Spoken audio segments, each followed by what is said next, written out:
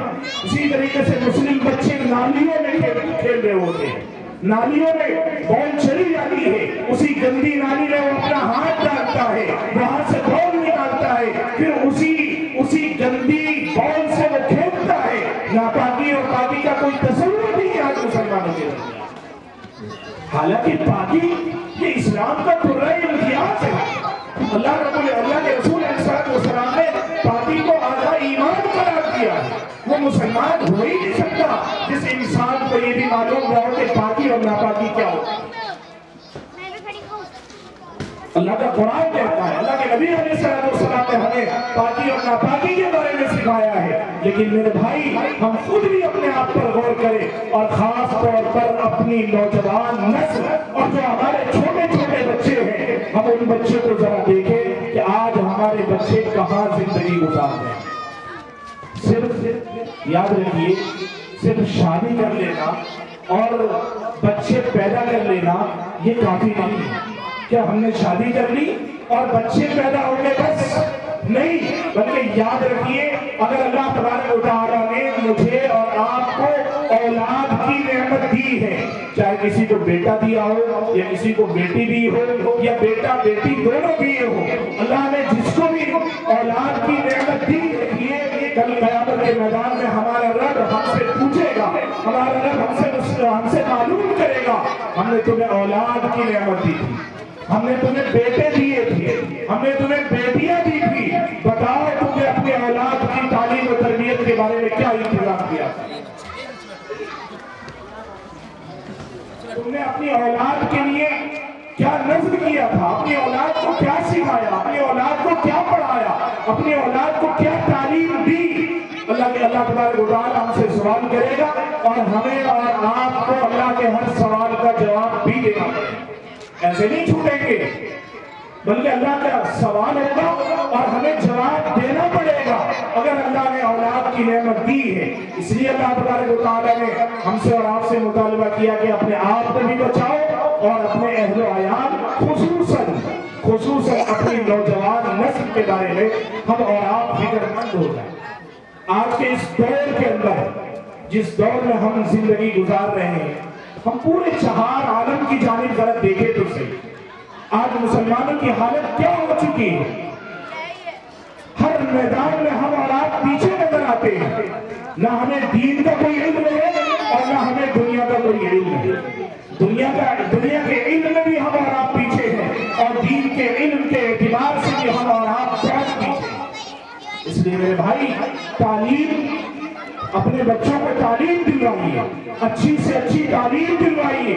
آپ اپنے بچوں کو پیچھے مت رکھیے، دینی تعلیم بھی ہونی چاہیے اور دنیاوی تعلیم بھی ہونی چاہیے۔ آپ اپنے بچوں کو ڈاکٹر بھی بنائیے، آپ اپنے بچوں کو انجینئر بھی بنائیے، آپ اچھی تعلیم دیجیے۔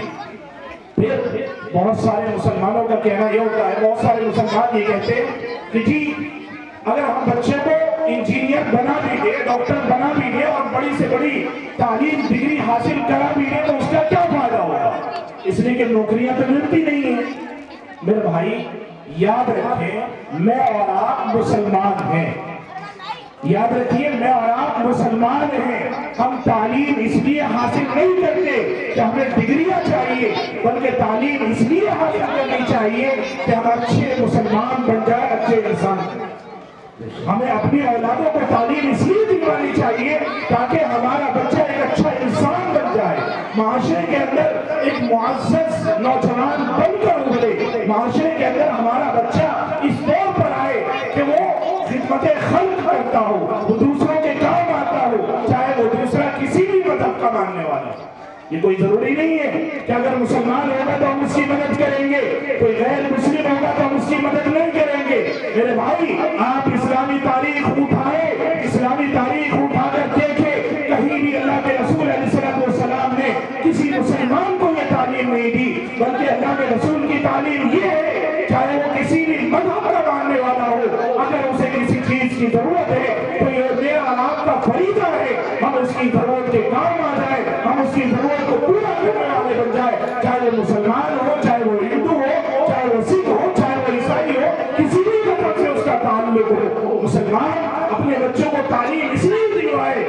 کہ میرا بچہ پڑھ لکھ کر اپنے ملک کا نام روشن کرے، میرا بچہ دوسروں کے کام آئے، میرے بچے سے دوسروں کو فائدہ ہو۔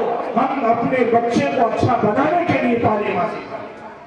نوکریاں ملتی ہے تو اچھی بات ہے، نہیں ملتی تو کوئی ایسی بات نہیں ہے۔ اللہ تبارک و تعالیٰ نے رزق کا وعدہ کیا ہے، وَمَا مِن دَابَّةٍ إِلَّا عَلَى اللَّهِ رِزْقُهَا۔ اللہ تبارک و تعالیٰ نے جتنے انسان اس دنیا کے اندر پیدا کیے ہیں، جتنی بھی ذی روح اللہ تبارک و تعالیٰ نے اس دنیا کے اندر پیدا کیے ہیں، سب کی ذمہ داری اللہ تبارک و تعالیٰ نے خود لی۔ روزی کی ذمہ داری اللہ کی ہے۔ آپ اپنے بچے کو تعلیم اس لیے دلوائیے تاکہ ہمارا بچہ اچھا مسلمان بن جائے، اچھا انسان بن جائے۔ میرے بھائی، آج ہم اپنے بچوں کو دیکھیں، آج ہم اپنی بچیوں کے بارے میں دیکھیں، بچیوں کے بارے میں سوچیں۔ آج ہماری نوجوان جو نسل ہے وہ کس بے راہ روی کی زندگی گزار رہی ہے۔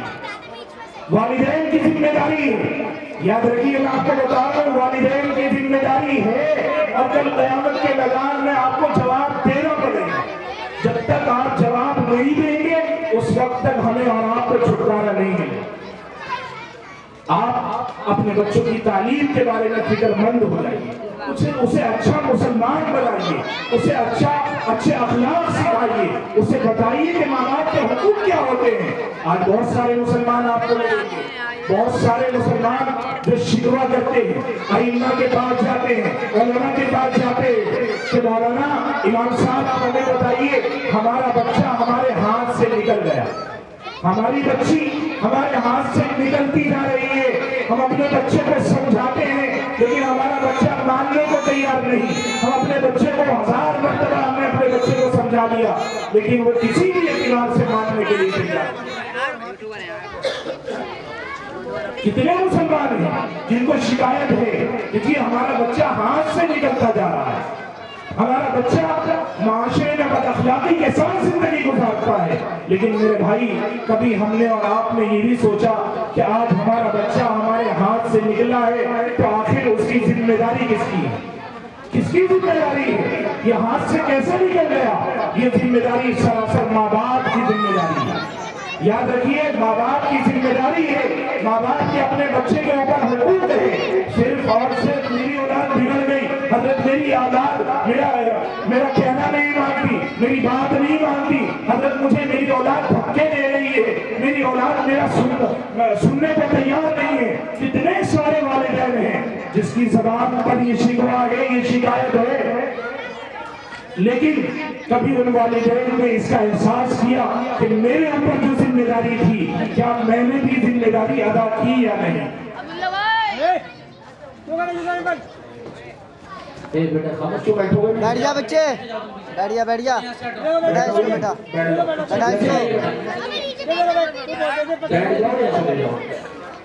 کو بیٹا پیچھے جاؤ، پیچھے چلے جائیے۔ آپ کی یہ تمنا ہوتی ہے، ہر ماں کی یہ تمنا ہوتی ہے چونکہ میرا بچہ ہے، میں نے اس کو پالا ہے، میں نے اس کو بڑا کیا ہے، میں نے اس کی پرورش کی ہے، تو میرے تمام حقوق میرا بچہ ادا کرے۔ جس طریقے سے ہر ماں باپ یہ چاہتے ہیں اسی طریقے سے یاد رکھیے ہر بچہ یہ چاہتا ہے کہ میرے باپ بھی میرے حقوق ادا کرے۔ یہ دونوں طرف کا مسئلہ ہے، ایک طرف سے کام نہیں چلے گا، یہ مسئلہ دونوں طرف کا ہے۔ اگر باپ کو شکایت ہے تو نہ جانے معاشرے میں کتنے سارے بچے ہیں جن کو اپنے ماں باپ کے بارے میں شکایت کہ جی میں گھر میں جاتا ہوں، میرے ابو مجھے کھانے کے لیے دوڑتے ہیں، میرے ابو مجھ پر غصہ ہوتے ہیں، میرے دوستوں کے سامنے مجھے ڈانٹتے ہیں، میرے دوستوں کے سامنے میری بے عزتی کرتے ہیں، میری بیوی کے سامنے میری بے عزتی ہوتی ہے۔ اس لیے میرے بھائی جس طریقے سے ماں باپ کے حقوق ہیں ایسے ہی اولاد کے بھی ماں باپ کے اوپر حقوق ہیں۔ امیر المومنین حضرت عمر رضی اللہ عنہ کے زمانے میں ایک مقدمہ آیا، ایک باپ آیا اپنے بیٹے کی شکایت لے کر اور اس باپ نے ایک مقدمہ دائر کرایا کہ میرا جو بیٹا ہے وہ میرے حقوق ادا نہیں کرتا، میرا بیٹا میری بات نہیں مانتا، میرا بیٹا ہے میرا کہنا نہیں مانتا، میں کہتا کچھ ہوں کرتا کچھ ہے، میں اسے سمجھاتا ہوں وہ سمجھتا نہیں ہے بلکہ مجھ سے اونچی آواز میں بات کرتا ہے، اونچی آواز میں بولتا ہے۔